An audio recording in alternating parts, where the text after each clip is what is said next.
to kind of develop my singing was we did so much breath work. And now that I think about it, as I sort of became more athletic later on in years, I moved past, I was able to get past the asthma problems.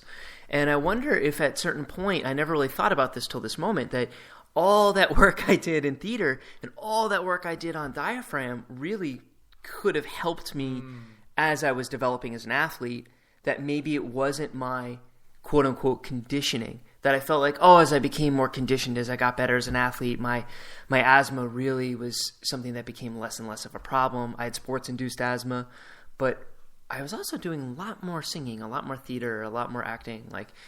But from singing and acting, you come with this diaphragmatic control, right?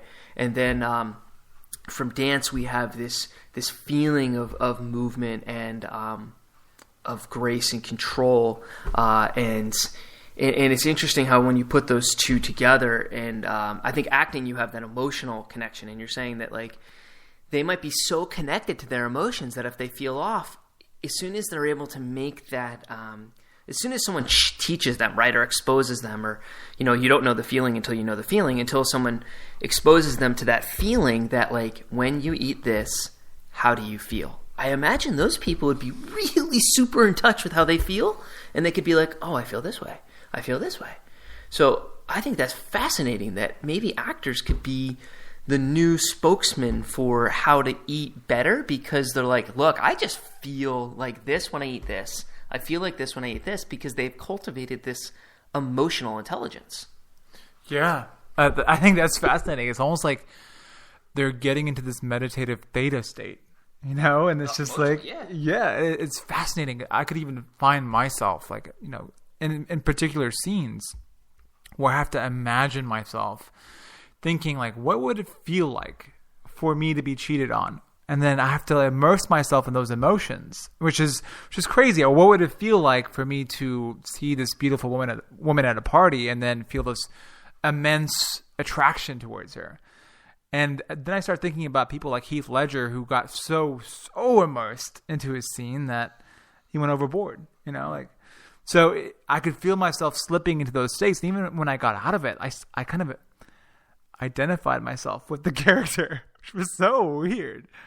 But anyway, it definitely takes you into this meditative state, and it's so cool. And you take that and you apply it to anything, anything in life, whether it's your job, your career, your family, whatever it is.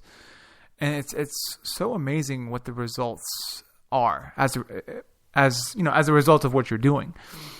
And even before, coming to this podcast, like I literally have to sit there in the car, and this is me being vulnerable here, sit there and just go through a bout of breathing.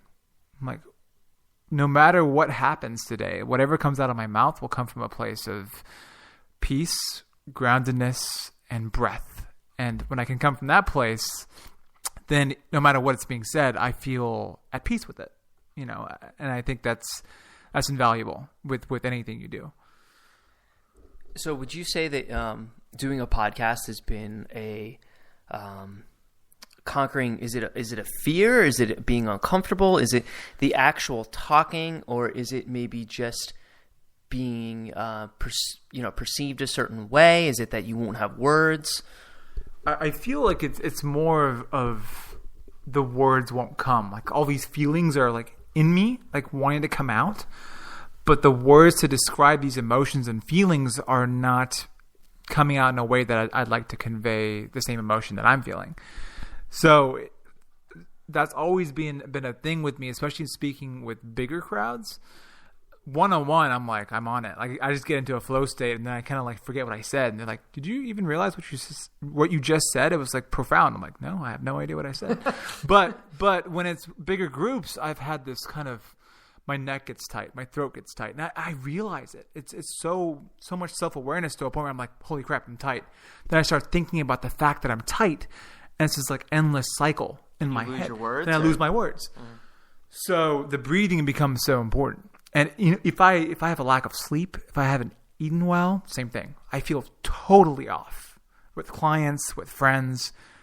I start mumbling. Is that from a place of you feel pressure, or is that a place from you just where's that coming from, that that worrying that you're not going to have the word to express the emotion? Like, where does that translate into? I think it's fascinating. I didn't know any of this, that, you needed to sort of sit in the car and do some breathing. And I mean, it makes sense just for composure. And, but I'm really fascinated by this because, I love public speaking. I mean, it's something I enjoy. I mean, from the time I first stepped on stage, my freshman year of high school, I was the lead in our freshman year, first show I ever tried out for. And, I just loved it. I love being on stage in front of people. I love teaching. I love running clinics and seminars. And so it wasn't that big of a stretch for me to think about, doing a podcast. What's actually weird for me about the podcast is that there's no one here. It's just you and I, which is kind of very different, because I'm having like a personal conversation in front of all these people. So it's kind of this like pseudo mix between public speaking and not. But this is fascinating. Talk to me about like where do you think this is coming from? Well, I think the first thing that comes to my mind is this self-induced pressure to perform.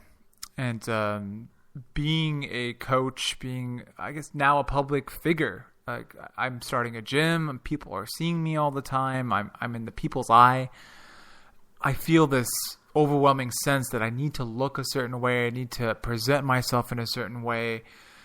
And then I go back to thinking, no, I need to strip all this stuff away and just be me, right? The cliche statement, just be myself.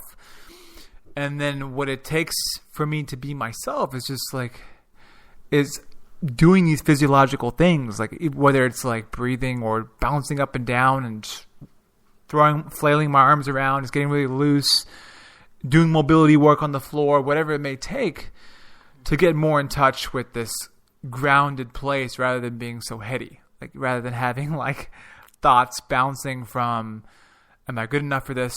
Or am I going to deliver it the way I want to deliver it? Am I going to sound on par with Scott? I mean, there are all sorts of thoughts that start running through my head.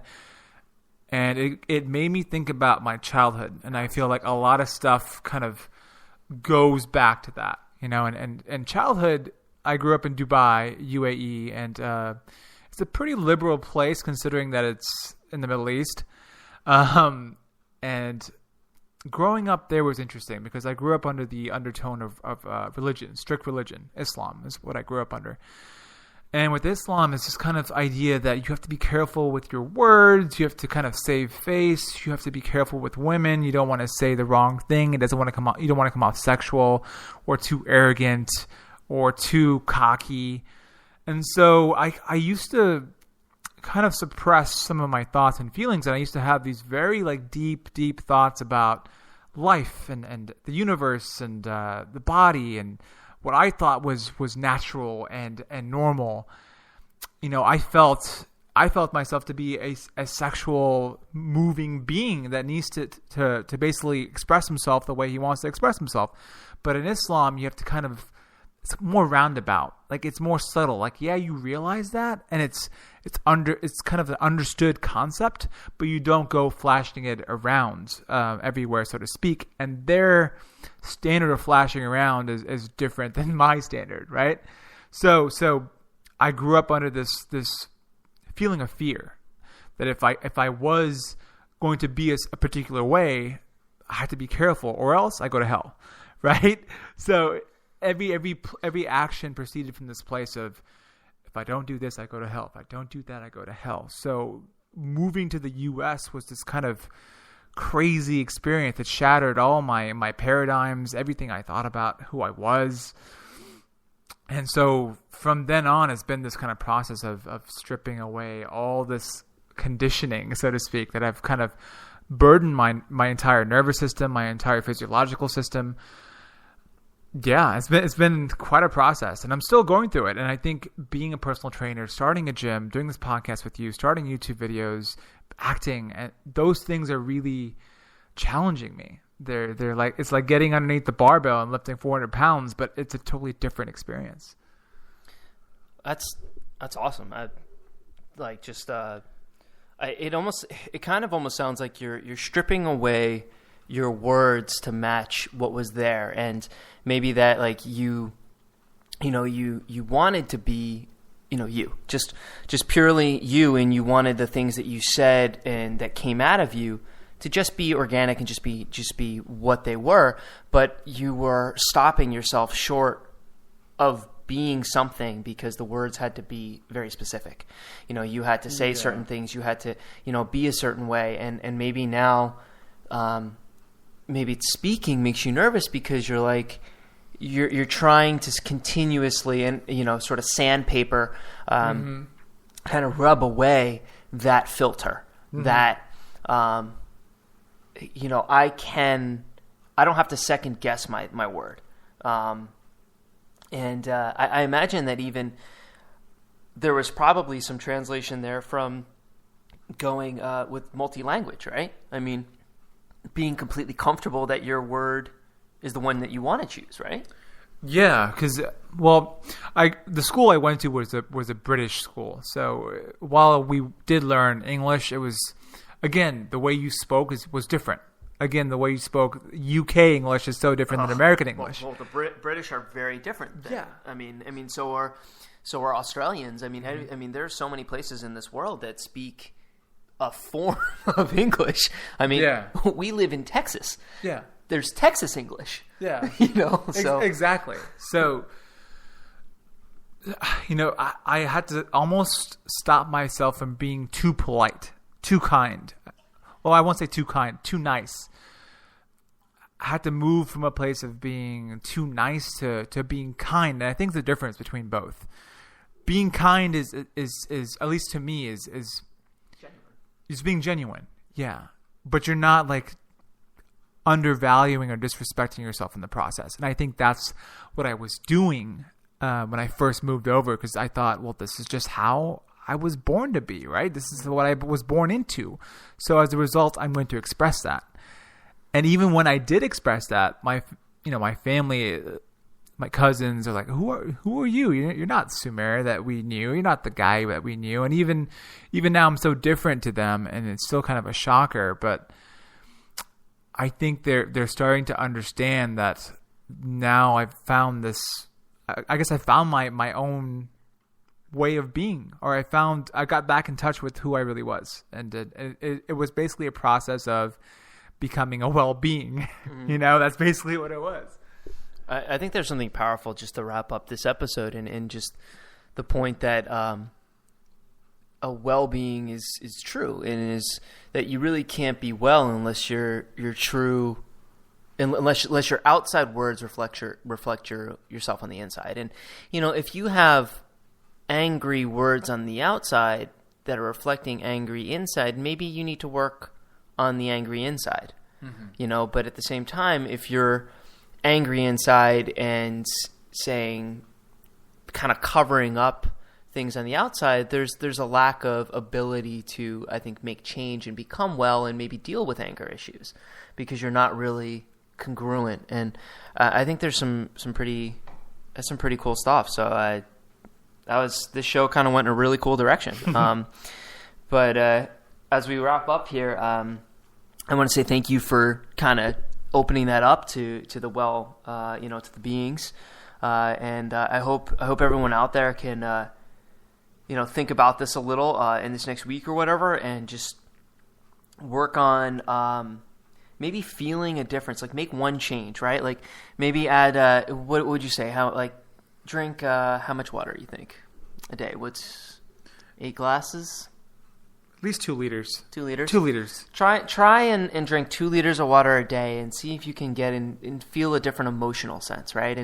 And then also maybe try and identify if what you're saying on the outside is what you're doing on the inside. I think that's really cool. But hey guys, go to iTunes, do us a favor, leave us a 5-star rating on iTunes. I oftentimes forget to ask you that. We really want to help people be well, and I just am so excited about the future of this podcast, about all of you helping each other be well, and that this is not about us, but it's about a nation of people being well together. And so where can they find you, Sumer? trainlifeit.com. My website is still under construction, but also facebook.com/